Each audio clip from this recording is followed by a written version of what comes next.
जीवन कई बार हमारे समक्ष विकल्प प्रस्तुत करता है। हम उन विकल्पों से क्या चुनते हैं, क्या नहीं, इससे हमारा चरित्र और हमारा व्यक्तित्व प्रत्यक्ष होता है। और यही चुनाव महान और साधारण का सीमांकन करता है।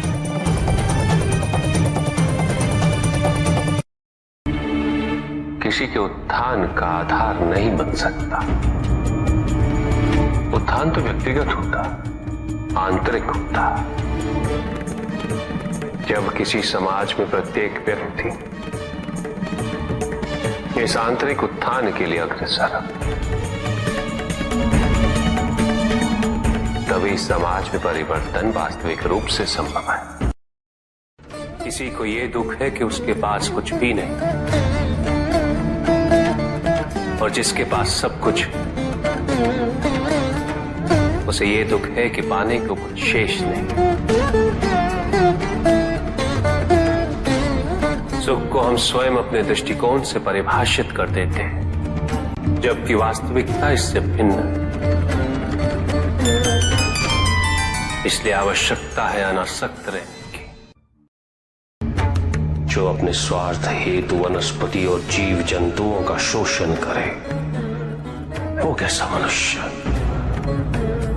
जो तुम कर रहे हो वो प्रकृति पर अत्याचार है, और अत्याचारी सदैव अत्याचारी ही होता है।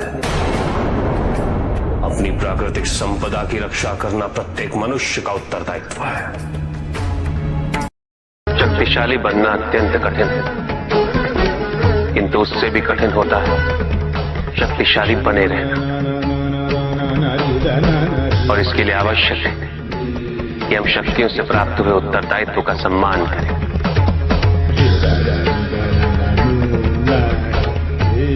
अन्यथा हम स्वयं पर निरंतर खो देते हैं, और यह हमारे पतन का कारण बनता है। किसी भी व्यक्ति की उन्नति उसकी सहजता से प्रत्यक्ष होती है, ना कि उसके अहंकार से। अहंकार हमें स्वयं की दृष्टि में बड़ा अवश्य बना देता, किंतु दूसरे की दृष्टि में हमारा ओछापन प्रतीत होता है। हमारे व्यक्तित्व के दोष उसकी अपरिपक्वता का प्रतीक है यह अहंकार। शक्तिशाली हो जाने का अर्थ ये नहीं कि तुम अपने उत्तरदायित्व से मुक्त हो गए हो। शक्तियों में वृद्धि के साथ उत्तरदायित्व और भी बढ़ जाता है। एक महासागर में एक छोटी सी नौका तब तक नहीं डूब सकती जब तक महासागर का जल उसमें भर नहीं जाता। उसी प्रकार हमारे बाहर कितना ही दोष क्यों ना हो, हम नकारात्मक सोच वाले व्यक्तियों से घिरे ही क्यों ना हो, जब तक हम उनके दोष और उनकी नकारात्मकता को अपने भीतर प्रवेश नहीं करने दें, हमें कोई भी डुबा नहीं सकता। यदि हम अपनी अपेक्षाओं पर नियंत्रण पालें, किसी और के सुख से अपने सुख की तुलना ना करें, तो हम किसी भी परिस्थिति में सुखी रह सकते हैं।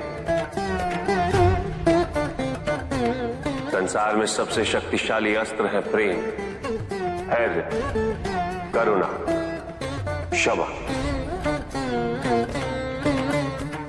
किंतु ये आज का ही सत्य नहीं,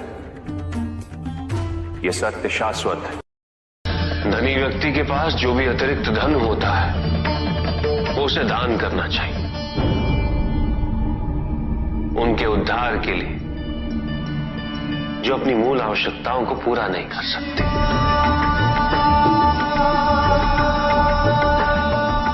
ऐसा करने से संसार में समानता होगी, द्वेष नहीं होगा, सद्भावना बनी रहेगी। माता पिता ही एक संतान को जन्म देते, वही सच्चे सृजन करता।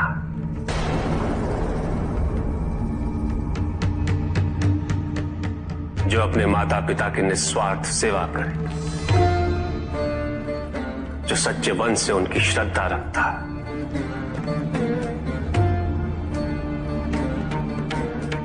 उसे किसी तीर्थ, किसी पुण्य या किसी दान की आवश्यकता नहीं होती। ये रहस्य नहीं कि प्रत्येक आत्मा मुक्ति की इच्छुक होती। जो मरता है वो है पंचभूतों से निर्मित शरीर।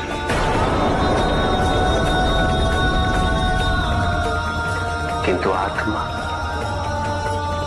तो अजर है, अमर है।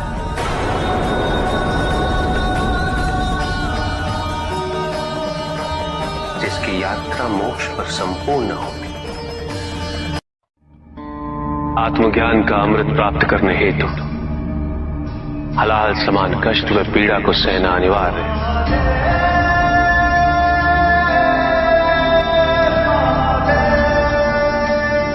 जो मनुष्य इसे स्वीकार्य नहीं करेगा वो आध्यात्मिक पद तक नहीं पहुंच सकता।